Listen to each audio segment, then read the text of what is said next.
Everybody, it is Mr. Andrews. It's Wednesday, the 29th of April. Kind of hard to believe that we are just about through April already. Um, and by the end of this week, we'll be into May, which is just kind of insane to think about. Hope everybody's doing all right. Hope everybody's staying safe, and hopefully everybody's still, taking um, this global pandemic seriously because even though we're being told to stay at home and not do a whole lot, um, it may not seem like it's that big of a deal, but it is. And doing your part by staying home, that's all we can ask you to do. So hopefully we're all following through. Hi, Chloe. Good to see you here. Thank you for chiming in. How are you doing, Chloe?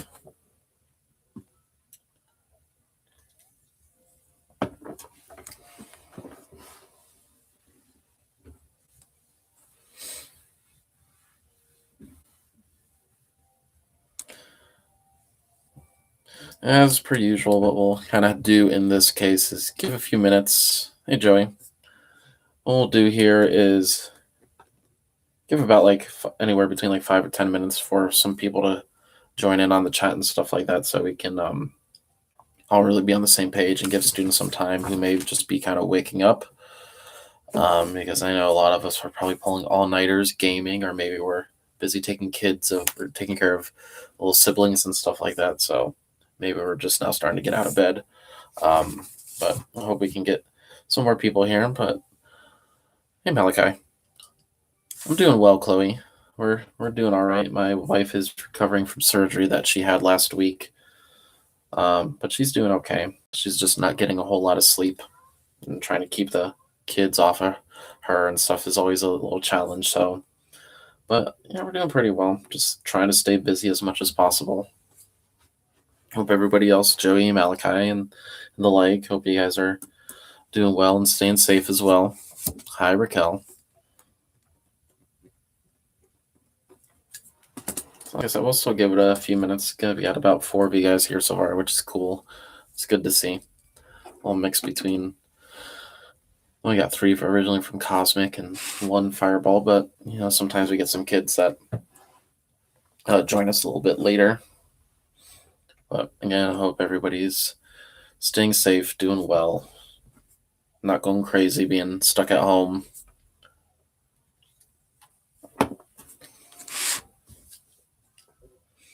So how's everybody doing? How's their week going so far?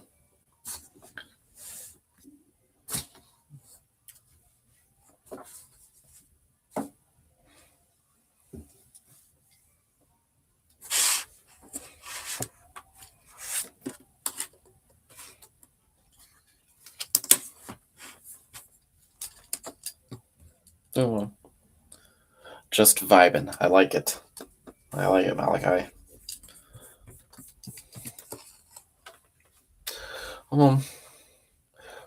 We're about to get to that in just a couple minutes here, Joey. So I wanted to just kind of quickly recap what we looked at last week. And if you missed last week, you can obviously go back and check out those videos. But we got started looking at the new Blizzard bag packet that hopefully everybody got, whether it was delivered to you or you picked it up at the school. So I kind of just did a quick overview of what the whole packet is going to be about, why maybe it looks like it's so long. Remember, this packet is covering 6 weeks since we're not going to be coming back into the building this school year. So this is really meant to last through the end of May, through when school is done. So that's why it seems like a lot more work than maybe the first packet that you guys got, before spring break and stuff like that. And it connects very nicely and picks up pretty well from what the first Blizzard bag packet was going over, looking at the 3 branches of government, kind of what their roles and responsibilities are. Obviously for 8th grade, that was good for you guys because it was really the next kind of natural part, or the next topic, I guess we could say, in terms of what you guys would have been learning anyway. Obviously we just had to approach it from a different angle. Hey, Elijah. So regardless of what grade people are in, everybody got the same packet. So 7th and 6th graders. So if any of you 8th graders have siblings or friends, cousins, whatever, and a couple lower grades, you guys can work on this work together. That might make it a little bit easier. Some of us have maybe cousins in the same class, like Malachi and Bree, I know, Elijah, you and Bree and Lena and stuff like that, and Abby can all kind of work together on this if you guys ever have the ability to like video chat or see each other, but really, our goal today is hopefully get through the next couple assignments if we have time, but definitely we'll get through assignment 3. Last week we got through assignment 1 and 2. Assignment 1 was looking at the News of LA article that kind of introduced this idea of checks and balances, kind of how these 3 branches can really limit the power of the other 2 branches to ensure that not one of them becomes too powerful, excuse me. And then there was that worksheet with the diagram on it. Maybe that did a nicer or a better job of kind of showing how these checks and balances work, with the arrows pointing to the 3 different branches and giving some examples of what those powers are to really stop maybe, let's say, the legislative branch from kind of running wild and doing whatever they want, making laws that can't be checked by any other branch. So that's why we have the system of checks and balances in our government. But that's not always the case in other countries, or that hasn't always been the case of how governments are built, how governments are constructed throughout history. So the next couple assignments that we can hopefully get through today, 3 and 4, if you guys have your Blizzard bag, that's called Why Government. And there's like a reading and a couple activities that we can do together. And then if we have time for it today, is assignment number 4, who rules, kind of who's in charge, who do we decide who's going to be in charge or who's going to lead us in these different government types. So we're really kind of looking back into the foundations or to the the structure of these different types of governments. Why is government needed in the first place?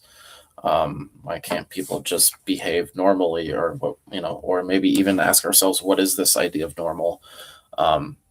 Something that I remember distinctly in my high school social studies teachers, like in world history, really trying to drill into our head, is to try to think of this idea of what is normal, or who can get to dictate, or who gets to really define what normal is. And then a lot of the ideas of government and citizenship and stuff kind of stem from there.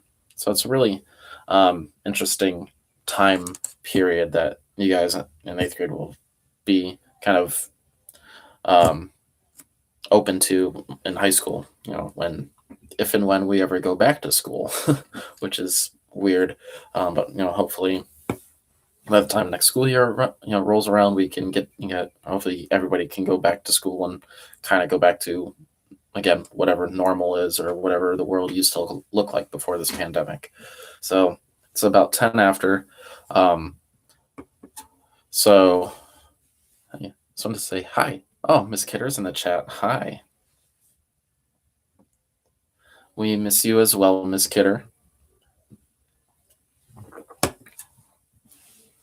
So, like I said, it's about 10 after, so we can go ahead and get started. So hopefully everybody has the next assignment, the Why Government. If you don't, has this picture of this lovely gentleman over there, Thomas Hobbes.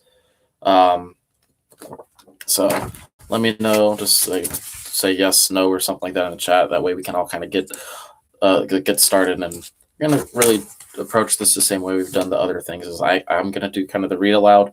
You guys are kind of just welcome to listen to it if that helps you. If you want to read ahead or something and ask questions in the chat, you can do that as well.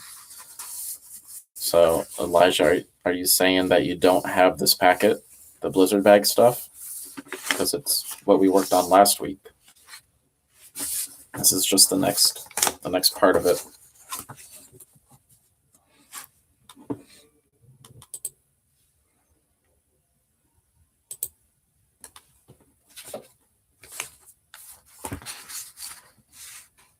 Okay, well, that would probably help if you can go get it, since that's what we're looking at. Again, it's also posted on Google Classroom if you guys need to pull up another version of it. Maybe you need to have one up on the computer so you can read and have the actual paper version on a desk or something, or wherever you're working on a table. Um, that way you can have more than one thing, because I know some of us don't like having to flip back and forth all the time. We'd rather have one just dedicated for reading and one that we can have working on it. All right. So again, we're going to look at this assignment, the assignment number 3. So hopefully everybody has this. Again, it's called Why Government. And the easy way to figure this out in your packet is look for this lovely gentleman in the top corner. Thomas Hobbes, not of Thomas and Hobbes fame. So sorry to disappoint if anybody was looking forward to that guy or to that. But this dude, Thomas Hobbes, is a really, really unique individual.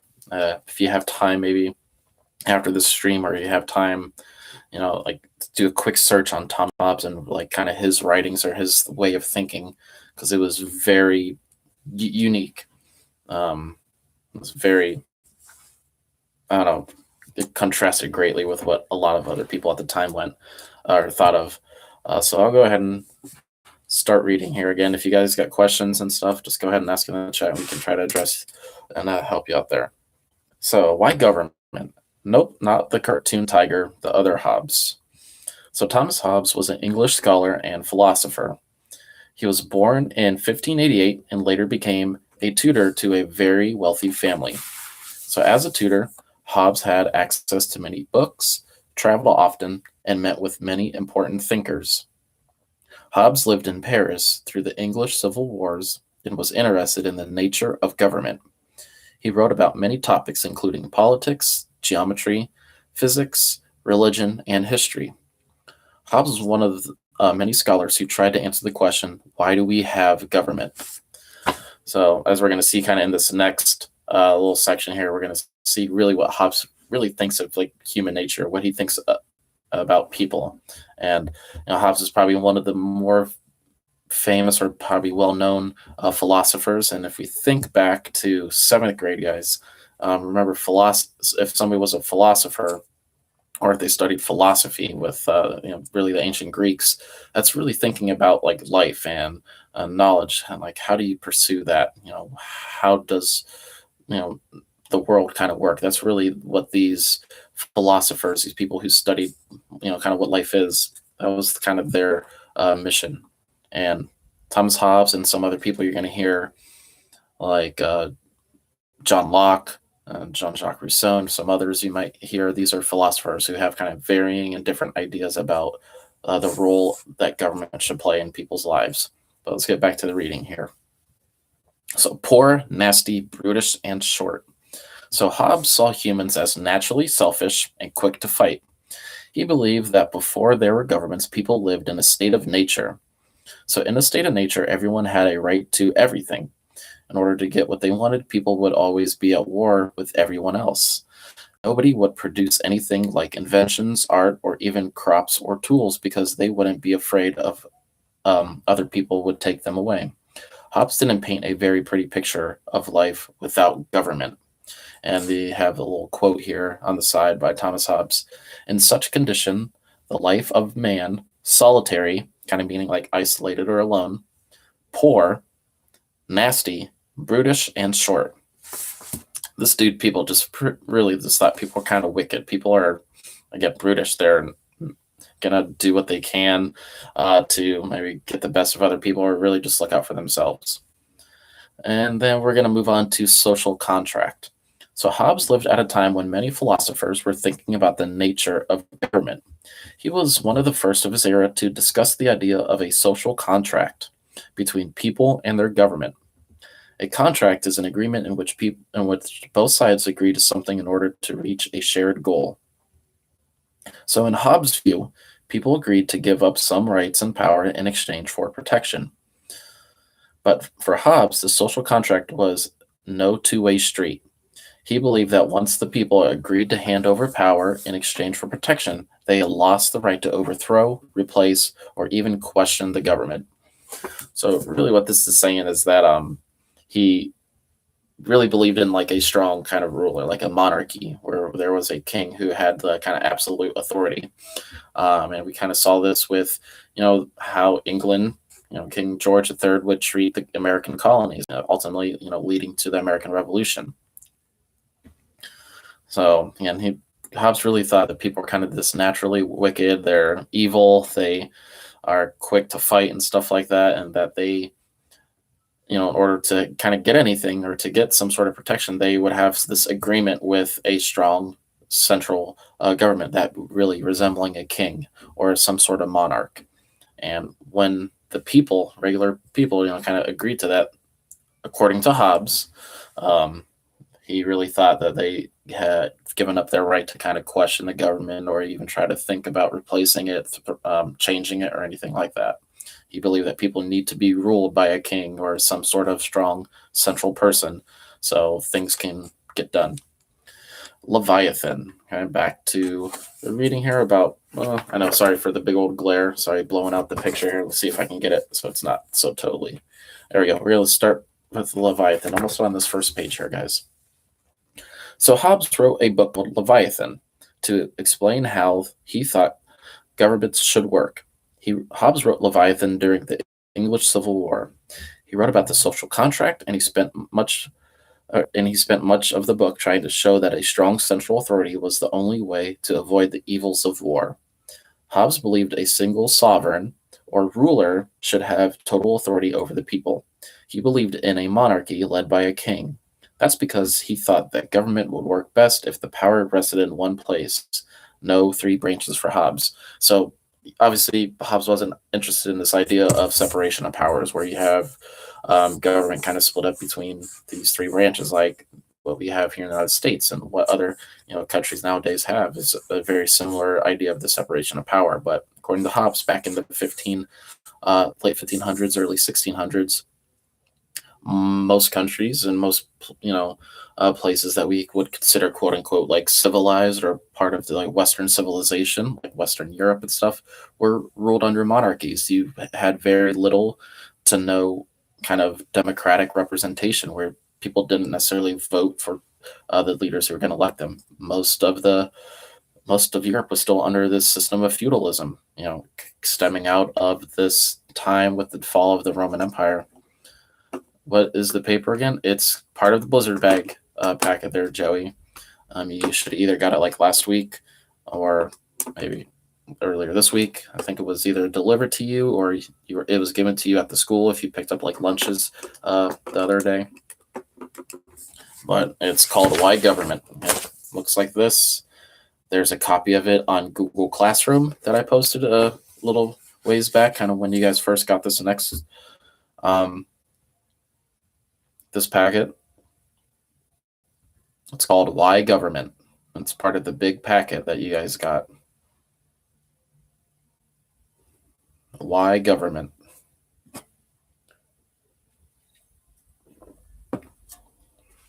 Okay. So almost done with this first page of the reading here. And again, I'll try to get through the second page reading a little bit quicker. So bottom of page 1 here for the reading. Monarchy, not democracy. So many political thinkers, including America's founding fathers, built on Hobbes' ideas, especially the idea of a social contract. Hobbes was more concerned with protection and order than rights. But people like John Locke and Jean-Jacques Rousseau changed the focus from monarchy to democracy. Power with the people instead of a sovereign, and a sovereign meaning like one ruler, and especially during this time period, in Western Europe and other parts of the world, and like Russia and stuff like that. There was this idea of like divine right. Joey, it's in the Blizzard bag packet that again I hope you guys got either from the school or maybe it was delivered to you. Okay, it's also on Google Classroom. I posted this. It probably should be the top post or one of the top posts for you guys. No assignment that you need to complete on there, but there's just a file that has the Blizzard bag stuff on there. Okay, so it looks like Chloe's helping you out there. Thank you, Chloe. So, going back to the reading and lecture here is,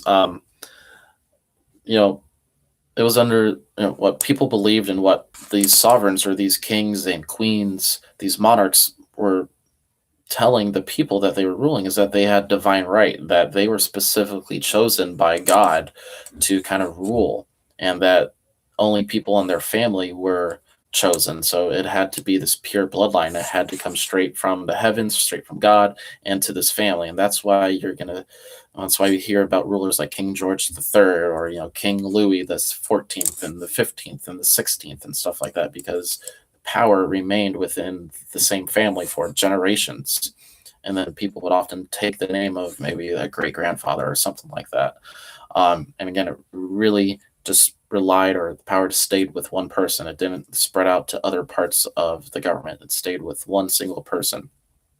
And when we get to, post-American Revolution, after the colonies won their independence from Great Britain, as eighth grade, we were looking at, they tried a form of government with the Articles of Confederation, which had a very kind of loose group of these states together and a very weak kind of central government, and that didn't work out. You had problems keep rising up.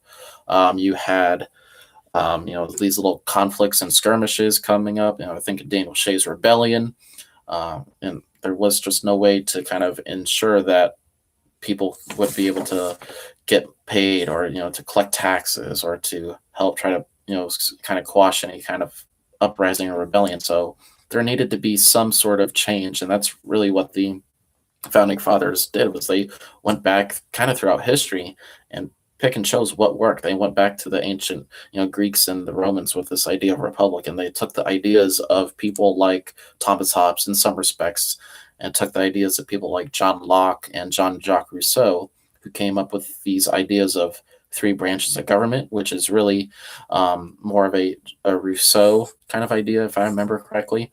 And these like individual liberties and rights, these individual rights that people should be kind of guaranteed, that kind of go back to John Locke. So we'll try to finish up the bottom of page 1 here. But people like John Locke and Jean-Jacques Rousseau changed the focus from monarchy to democracy, so power with the people instead of a sovereign. They began to see that people have rights, and they must be protected even from government. Okay. So now we're going to go ahead and start on the second page of the reading, still, called Why Government. Sorry, blowing the shot out here again. So government, or Why Government, this is the second page. Okay. We have John Locke in the top corner over here. After the reading, there's going to be just a couple activities that we can go over. Again, it's nothing that I'm necessarily going to just say, hey, number 1's A, 2's B, stuff like that. But we can work on the questions. If you guys want to help each other out in the chat, you can do that. I know like Malachi and Elijah last week did a nice job when we were looking at the New ZLA quiz and stuff. So I'll give you guys a second to maybe get caught up. I know sometimes there's like a little delay. But we'll start Why Government here in just a minute.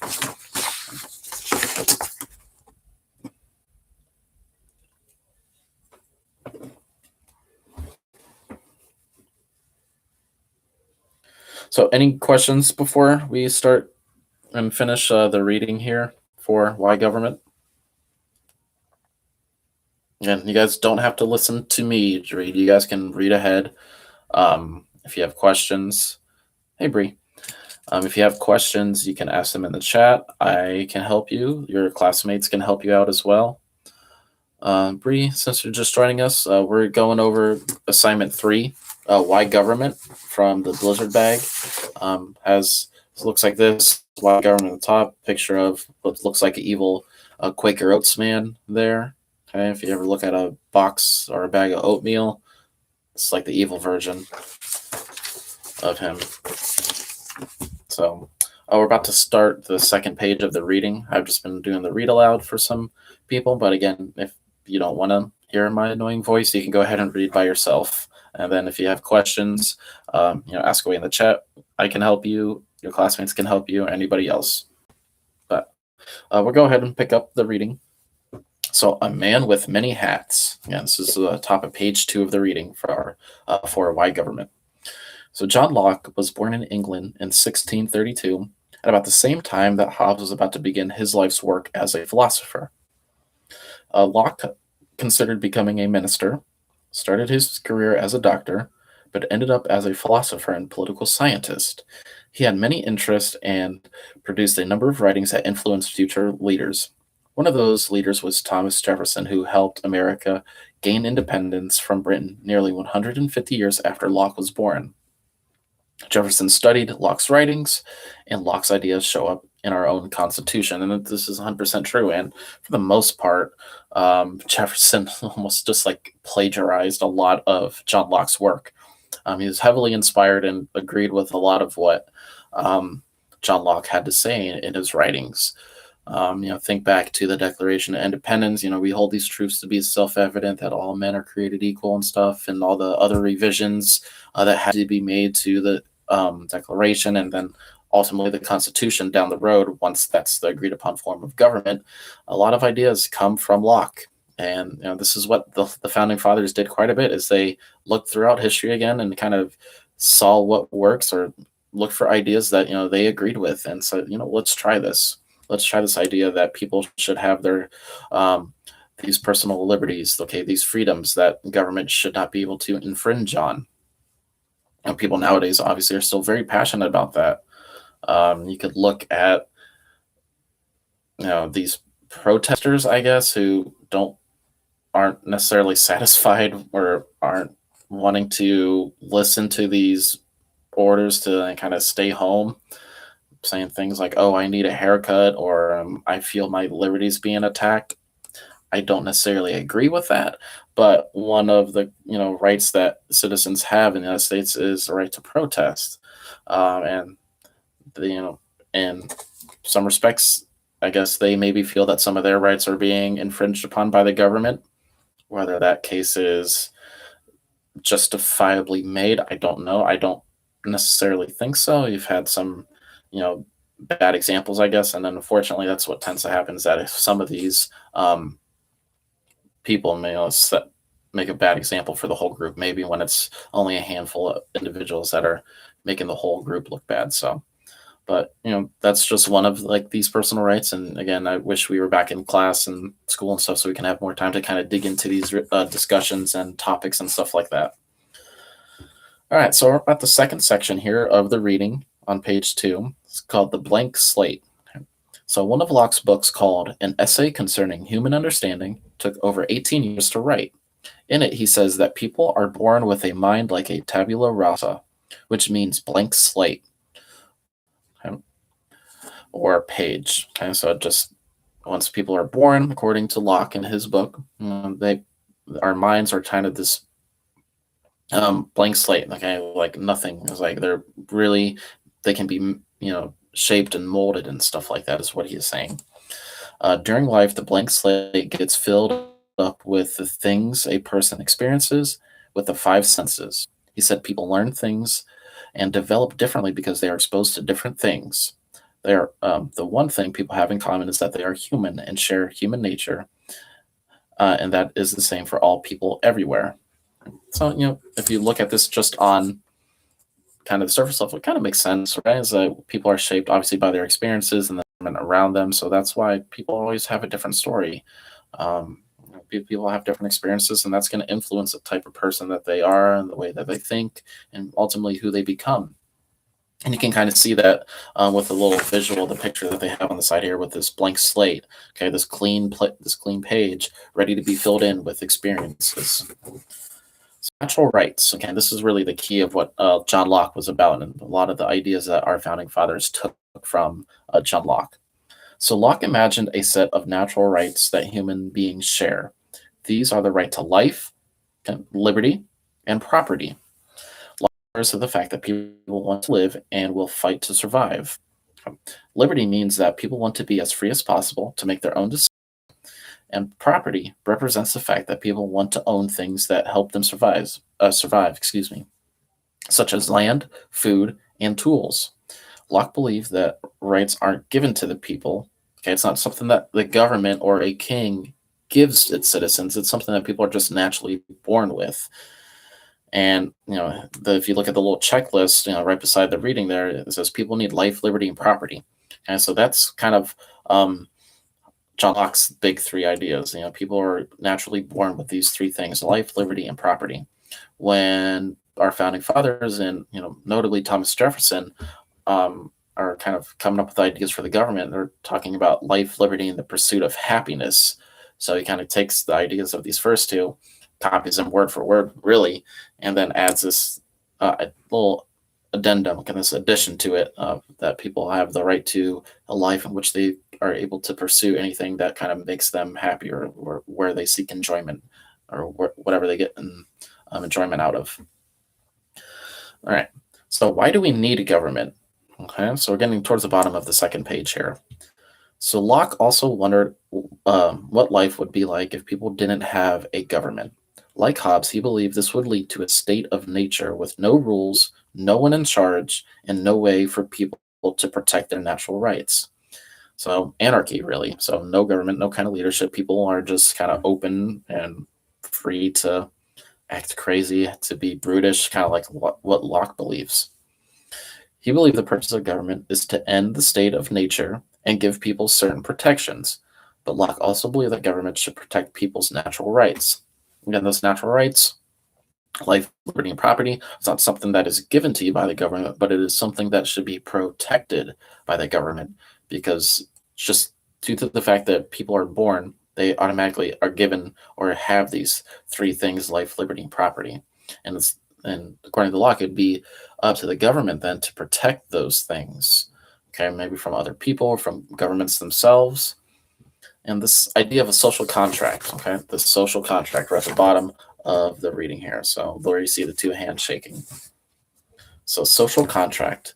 Locke believed a government can only be legitimate, means like it's a valid, or it is a honest, true government, if it is based on a social contract with citizens.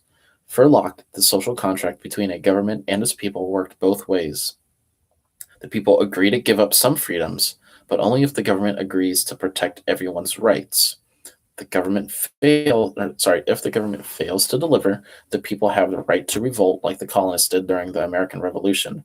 This two-way exchange between citizens and government was very different from Hobbes' view. And I like the visual that they have there with the handshaking, one hand representing the government and one representing the citizens or the people. So really this, again, this agreement, this exchange, where both sides are willing to give up a little to kind of meet in the middle to address the issues for both. And it's part of this compromise, it's part of this agreement. So I know that was like a lot and a quick kind of crash course into maybe philosophy, like 101 for the most part.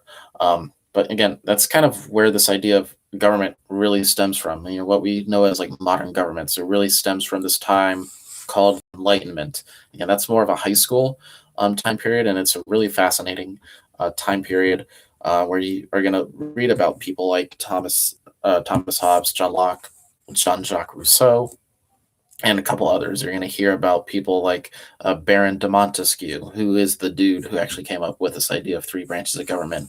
You're going to hear about some very intricate and important female rulers as well, like Queen Elizabeth of England, not the current one, even though she's been ruling, quote unquote, ruling for a long time.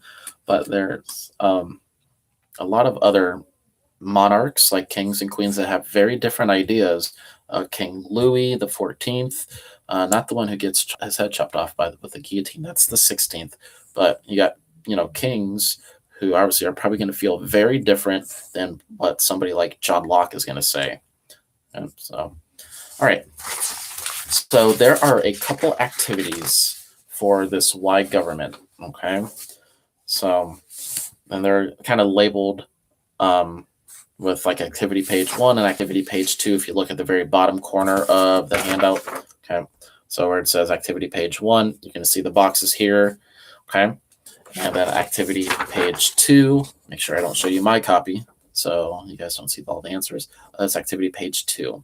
Okay, so based on like the time that we're at and the speed we're going, we might be able just to knock out assignment 3 today on the live stream. I might make a separate video for assignment 4 and then upload it another day. We'll see. But again, these videos are really meant to kind of help supplement and kind of help you guys get a little extra guidance and incentive and stuff like that. So if you want to go ahead and start on the second page, you feel more comfortable approaching it that way, you can. But I tend to kind of hit things in order. So I'm going to start with page 1, where you see the different boxes. And for those of us that are maybe more visual, or those of us that are maybe more talented in terms of drawing, I'm kind of looking at you here, Malachi, and a couple others. This might be a good opportunity for you to really flex your creative muscle for this activity. But part A, it's asking us to sketch it out. Okay. So use words and images to create cartoons showing the big ideas of Hobbes and Locke. So we're looking at this contrasting view between Thomas Hobbes and John Locke. So again, really page 1 is focusing on Thomas Hobbes, while page 2 is really focusing on John Locke. Now, when it's asking for stuff like cartoons, I'm fine with stick figures, okay? I know not everybody is a world-class artist, but if you want to take your time and make them look really good, more power to you. It's definitely going to help.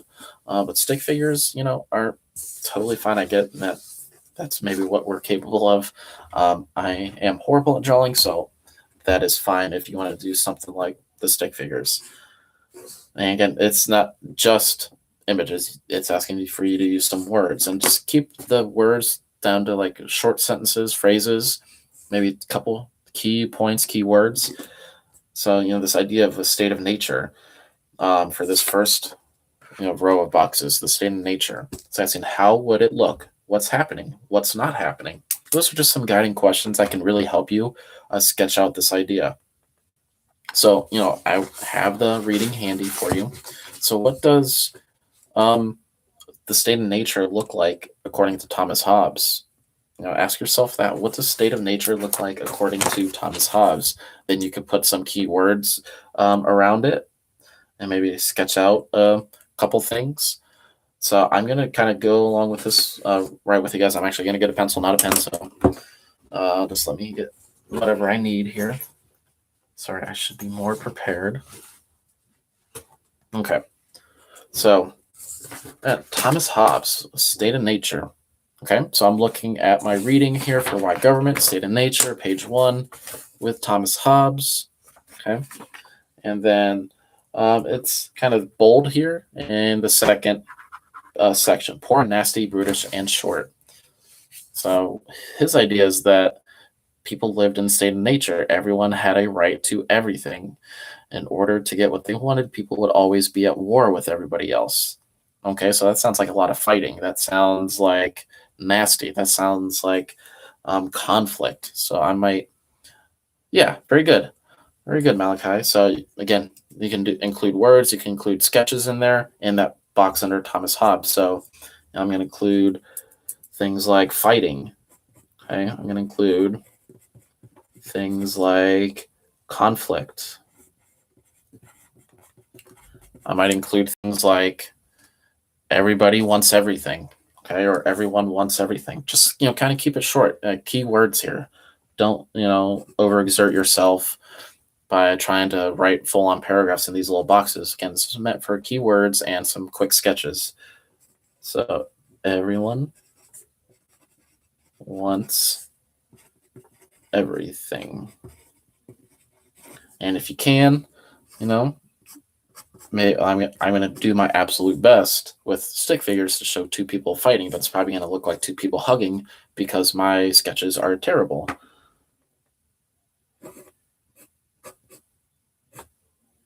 Or it looks, I don't know. It looks like zombies trying to hug each other.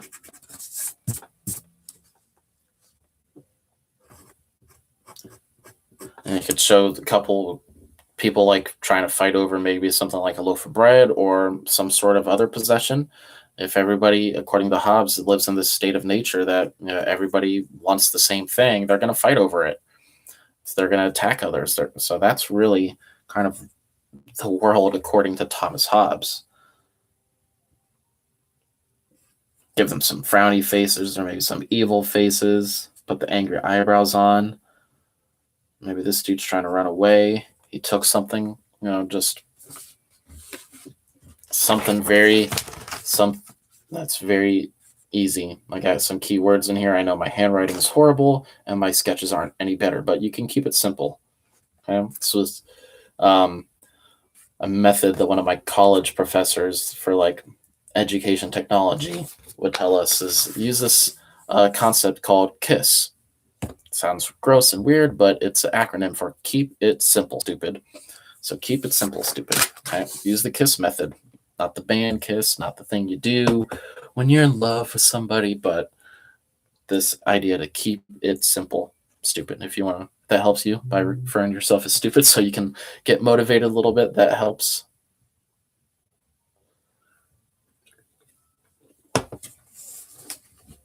And then it's really up to you how you want to go about this. You can continue filling in everything for Thomas Hobbes. If you look down, it goes into the social contract next. So who is involved? What is being exchanged? How does Hobbes feel about that? And draw it really quick sketch, and then include some key words or phrases and terms. And then government. Who is the government? Does it ever change? So according to Hobbes, what does he think is the best form of government? Is it a democracy? Is it a republic? Is it a monarchy? Or if you want to go ahead and do, Thomas Hobbes, what he thinks of state of nature, what does John Locke think of state of nature? Okay, what does Thomas Hobbes think here for social contract? What does John Locke, and so on and so forth. So however that works for you, approach it that way. I might, if this were me filling it out, I might just kind of knock out the whole Thomas Hobbes section at once. Again, but I know people work differently, so you can go ahead and look at that or try to approach it that way. So I'm going to work on Thomas Hobbes here. So that will give you guys some time to complete this as well. So social contract. So, Hobbes really, is kind of one of the first to really kind of come up with the idea of a social contract between people and their government. But according to Hobbes, people agreed to kind of give up rights in exchange for power. And then the people shouldn't be able to fight back or overthrow the government. Is people give up their rights for absolutely. Nice job, Malachi. Or sorry, that's Elijah. My bad. So yeah, again. So again, people give up rights for protection. That's kind of my main point here that I'm putting for Hobbes. Okay, people give up rights for protection. Okay. So I think of a way you can maybe sketch that out really quick. You can do somebody giving something to a king, put a crown on the king's head or something, or maybe a king sitting on his throne saying, you can't fight back, or, it's really however you want to kind of sketch that out. Or maybe you can do somebody like kneeling to the king.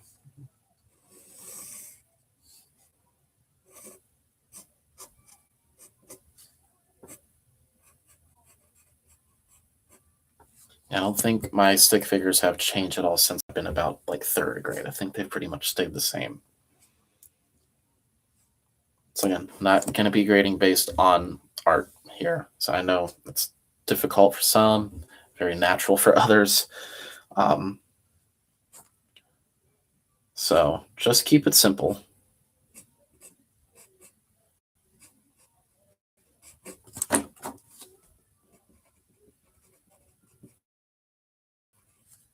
So I know you can't really see it probably, and I'm doing a terrible job here, but people give up rights for protection.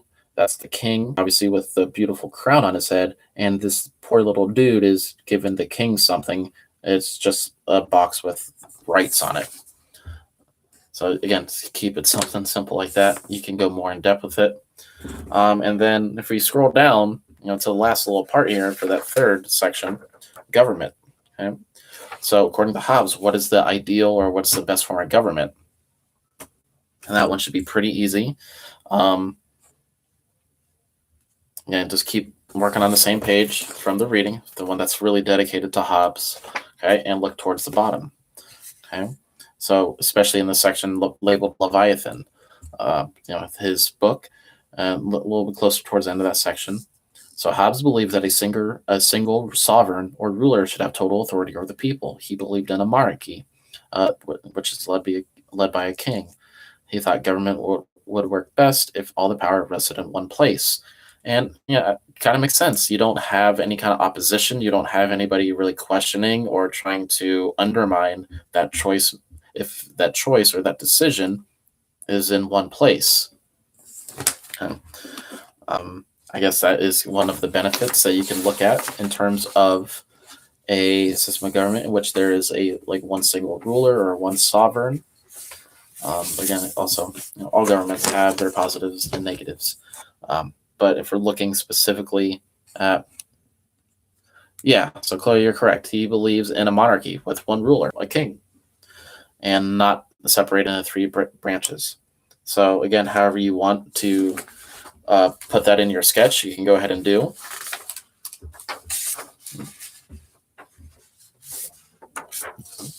And then don't forget to do the same thing with John Locke there. I think maybe with tomorrow's 7th graders, I'll probably fill in this next column for John Locke.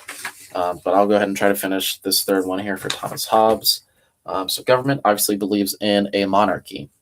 Okay, so maybe monarchy equals best, or monarchy number 1 would be something goofy or silly that I'm going to do here.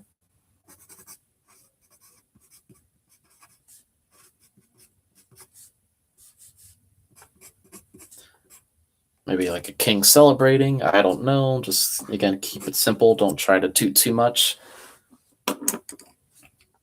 And those questions in the little ovals in the middle, those are just really kind of meant to kind of help you, to kind of help guide your thinking if you're stuck. So, it's asking, who is the government? So, as Chloe and others maybe have figured out, it is a monarchy, according to Hobbes. Okay? Does it ever change? That could be something you do answer, but, we're not necessarily requiring that. We're just really seeing this difference of idea between Hobbes and others like Hobbes at the time. A lot of monarchs would really believe and agree with what Thomas Hobbes wrote. And then some other people, as time progresses, are going to see more what Locke has to say and maybe change it a little bit. So monarchy number 1 for my last part here for Hobbes, and draw a king with his crown. Whenever I think king, I always think of the creepy Burger King king. You don't really see him in commercials anymore, but he just always had that creepy, 1,000-yard stare. But my king's going to be holding a scepter. And he's going to be very excited. He's happy that he is the only ruler.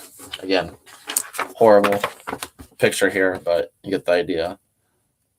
So monarchy number 1. And same idea with John Locke. Like I said, I'm going to do that part tomorrow with the 7th grade. And then, we got about 10 minutes left here or so for this stream. And I think there's another one going on after me. I just want to double check. Or maybe I'm the last one today. I can't remember off the top of my head. I always think I have that schedule saved, but I don't. Where is it at? Sorry, I know this is great stuff here. Just looking at me, look at my computer. Yeah, so let's see.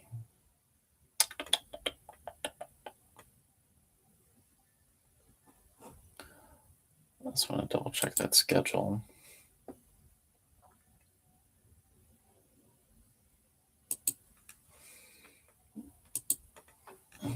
Oh, yes, just open it. Come on.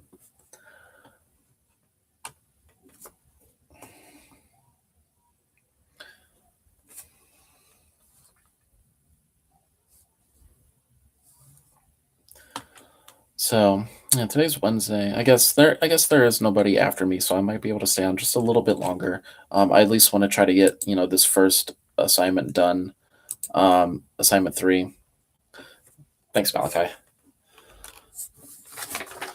So, take your time on it. What I'm going to do here is just do a quick overview of this next page. Like I said, if we need to stay on a few minutes past 2, that's fine. I don't want to keep you guys too long because I know you guys have a lot of work to do and other things, other responsibilities at home. Maybe it's, looking after little brother, sister, cousin, whatever, or helping clean and cook and stuff like that. Or I don't want to cut into your guys' video game time. But the second page of the activities starts with a Venn diagram.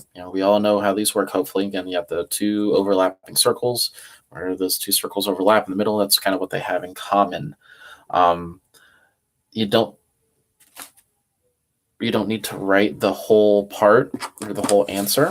Really, what works here for the Venn diagram, because they don't give you a lot of space between a state of nature and social contract, you can just write the number. Okay, write the numbers. If you want to try to fit the whole answers in these spots, you can, but it's not necessary. So I'll go ahead and do a couple along with you guys, just to get started. But we're looking at what this idea of a state of nature and this idea of a social contract have in common, and what kind of where they are different as well. So again, where they overlap, that's middle section, that's what they have in common. So if we have this thing or this idea of maybe natural rights, okay, will that be something only to state of nature? Would it be something only the social contract, or would it be something that is shared by both? This idea of natural rights, number one.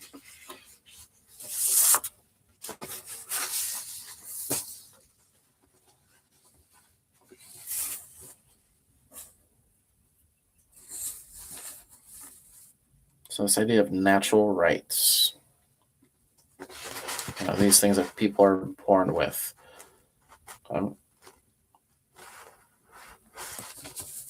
And just to kind of give a little helpful hint, in the state of nature circle, the very top, there should be about 2 answers in here. Okay, there should be 2 answers in the state of nature. In the one in the social contract, there's going to be 4. Okay, so 4 in social contract, 2 in state of nature, and where they share, where they overlap, there's going to be 4 as well. Okay, so state of nature. So I'm going to answer Chloe yes and no. Okay, it is part of state of nature, but it's also not just state of nature.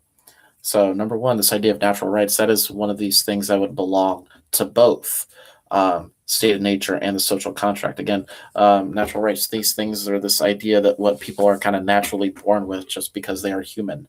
So number one, natural rights, that's going to fall to both. Okay, that's going to go in this middle section.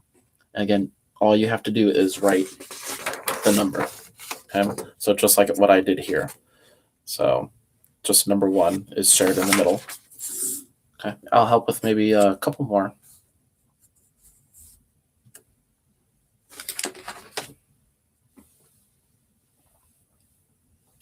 All right. Let's look at number 3. Okay. Let's look at 3, liberty. Okay. Did 2 go into both? 2 does go into both. Yeah, life. That's something that people are born with. Okay, so 2 goes into life as well. And I know I'm blowing out the camera here. I'm sorry. So number 1 and number 2. Again, it's backwards for you. My bad. I guess I need to learn how to write backwards. But yeah, so again, we got 2 out of the 4 out of the way. Again, there's going to be 4 in the middle, 4 that they both share. There's going to be 2 in state of nature. Okay, and for social contract, it's going to be 4. I'll help with one more. So let's look at number 6. Okay, this one might be might be kind of apparent. So number 6, if we're looking at this idea for no laws, okay, that fall under this idea of state of nature. Okay, again, which according to Hobbes,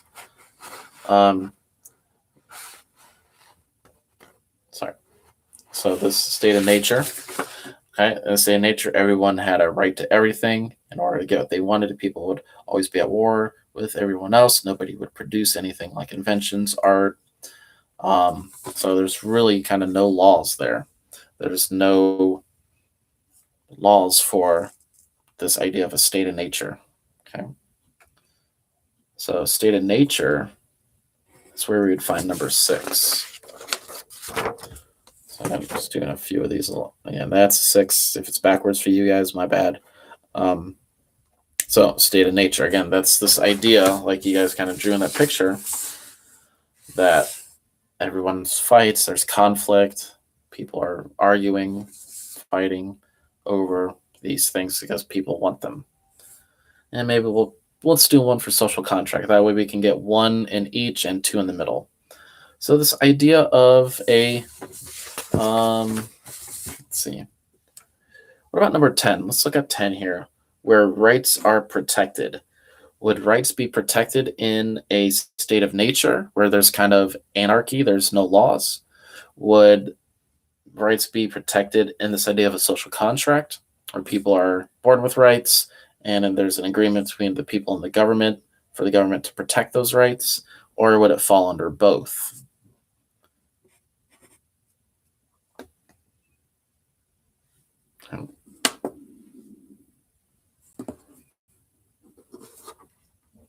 Yeah, that would be social contract. Yeah. So again, number 10, we're looking here. That would go in this bottom section. So we knocked out about 4 of these. So you got 6 left. Again, there's only 1 more that goes up here in the in the state of nature. So just 1 more up here, 2 more in the middle, and then 3 more down here. So again, it's just easy way to remember it. State of nature, that's kind of anarchy, lawlessness. People are crazy. People are fighting with each other. Social contract, that agreement between citizens and people where there's laws, there's rights, there's some sort of civility, there's some sort of agreed upon compromises and stuff like that. And then the middle is those obviously ones that are shared by both. So I'll let you guys finish that up. What I'm going to do here is kind of go through C and D kind of quickly, but I don't want to kind of rush you guys. So we can go over it by a couple of minutes here. So C is asking what's the connection to describe how the words listed are connected to one another. Okay. So you're given 3 examples. Okay. It's property, social. Property. Double check. So property would be one of those interesting ones that would actually be shared by everybody, or would be shared by both. Okay. So if you look, kind of take it from the reading here, nobody would produce anything like inventions or art because people would be afraid other people would take them away. Hobbes didn't paint a very pretty picture of life without government. So for property, that would fall under both. It's definitely something under the social contract because it's one of the requirements, life, liberty, and property. So it fits the social contract one. The state of nature one, it does. Just really because of this idea that this idea of property is going to be given to you by the king. Think of that idea of feudalism, where property is kind of doled out between who works the land and stuff, and it's producing for everybody, like your serfs and peasants and stuff like that. So property number 4 is going to fall in the middle, and it's going to be shared by both.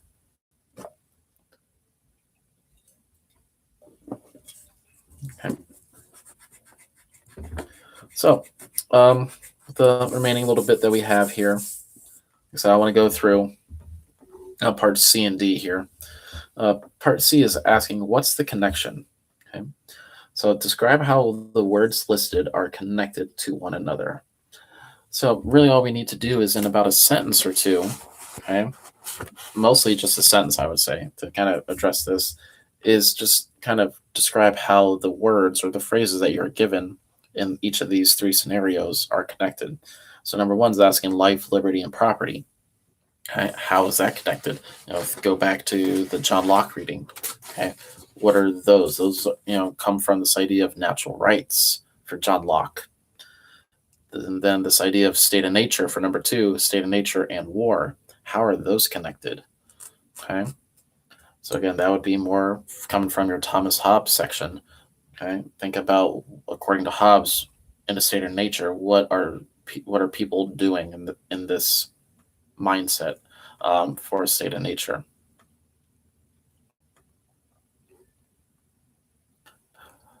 the basic rights for like a number 1 for part C, Chloe. Yeah, those are the basic natural rights according to according to John Locke, not Hobbes.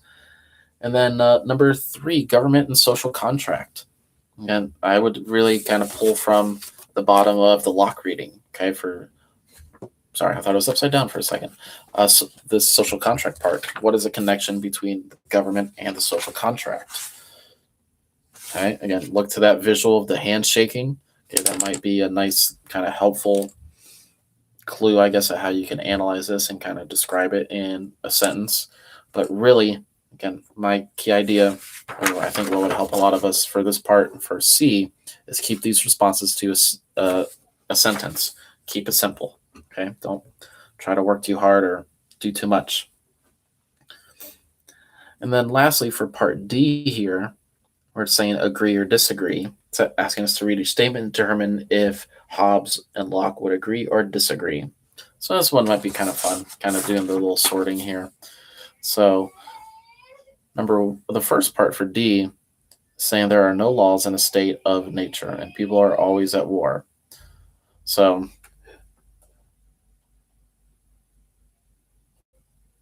sorry. Okay. So read each statement and determine if Hobbes and Locke would agree. So is this something that they would agree upon? That the both of them, not one or the other, but both of them would agree upon. So would both Hobbes and Locke say that there are no laws in a state of nature and people are always at war? Okay. For the second one, government is needed to create laws, protect people, and provide services. Is that something that both John Locke and Thomas Hobbes would agree? Okay. Even though they may say yes, maybe the governments look differently, but they both might agree that a government system is needed. Okay. For the second one, like right here, this one I'll kind of help you out with. Like that second one. So government is needed to create laws, protect people, and provide services. They would both agree on that. Okay? Hobbes, however, would say that the type of government that is needed is a monarchy. It's a king. John Locke, on the other hand, would say, no, it's not a king that is needed. It's a republic, or it's one that it's a democracy where people get to vote and people have this agreement between the government and themselves. And the last one, the ruler should be someone that has complete power and cannot be overthrown if the people are unhappy. Is that a statement that both Hobbes and Locke would agree on? Okay. So again, a little helpful hint here. 2 of these are agree, 1 is disagree. Just letting you guys know that. And then for the very last part on D, this is on the statement where they disagree. Explain how Locke saw things differently. Okay. So, again, 2 of these are agree and 1 is disagree. I helped you guys figure out which one. This one is agree. They would both agree on that there needs to be a government to help protect people and provide services. But on what the government looks like is going to be different. And then you have 1 more that's agree and 1 that's disagree. And then the second part is just asking you guys to explain on the one where they disagree, how does Locke see it? Okay. So really I know it seems like a lot for assignment 3. But like I said, I will try to upload a video later this week to kind of do a quick overview of assignment 4. Okay. But again, these all kind of connect very well with each other and kind of go in a nice order. So this one is why government. Okay. And so why government? That's one we just went over, assignment 3. The next assignment, number 4. Sorry, let me bring it up. Assignment number 4 is who rules reading and activity. So that one, if you wanted to do it today, you can, not necessarily. So I'll try to do a quick video later. Is deciding, okay, we have these different governments established, we have these ideas of government, whether it's a monarchy or whether it's a democracy or some sort of republic. Who gets to rule? So very similar. There is a reading. Okay. There is a reading, couple pages, and then you're given these different scenarios about modern countries. And then for us to determine the either type of government or governments, okay, of what we think they possibly can be. Okay. So you can go through those and they give you a quick example. Again, if you're not sure, refer back to the reading. Okay. And then the next part is having you guys really just kind of determine whether these statements are true or false based on the government type. So like one, a monarchy can be a dictatorship or it can be a part of a democracy. Is that true or false? And then if it's false, explain or give an example or reason. Okay. And then a little crossword puzzle. So solve the crossword puzzle using the vocab from the reading. Okay. And then this one, this was more of kind of like a little extra extension activity. Really just circling what you think is the correct option here. And they're going to give you about 14 different government types or different scenarios. Okay, and then it's up for you to decide A or B. Would this be a democracy or would it be a dictatorship? So normally this would have been an activity we would have done like out loud together in class.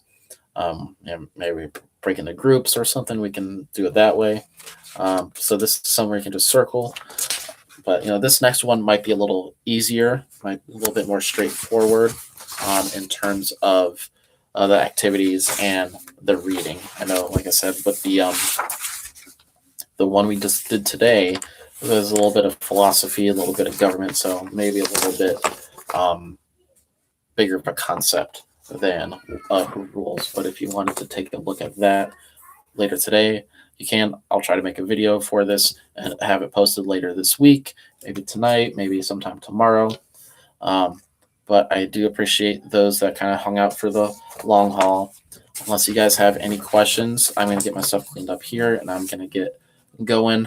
The boys are waking up from their nap, so I got to go help get them ready, get them a little late lunch and stuff. But if you guys have questions or anything, you can always ask on the Google Hangouts thread. You can ask on Google Classroom. I hope everybody continues to stay safe. Thank you again for all those that are participating and staying active during these chats. Greatly appreciated. Just make sure you subscribe to the YouTube channel if you haven't already, and click the notification bell and pick all so you guys can get notified whenever we all go live and stuff like that. Because I know I've seen some parents say they haven't got notified when we go live. But on that note, I'm going to head out, guys. Again, thank you for everybody. Have a nice weekend if I don't see or hear from you. We'll see you next time. Bye.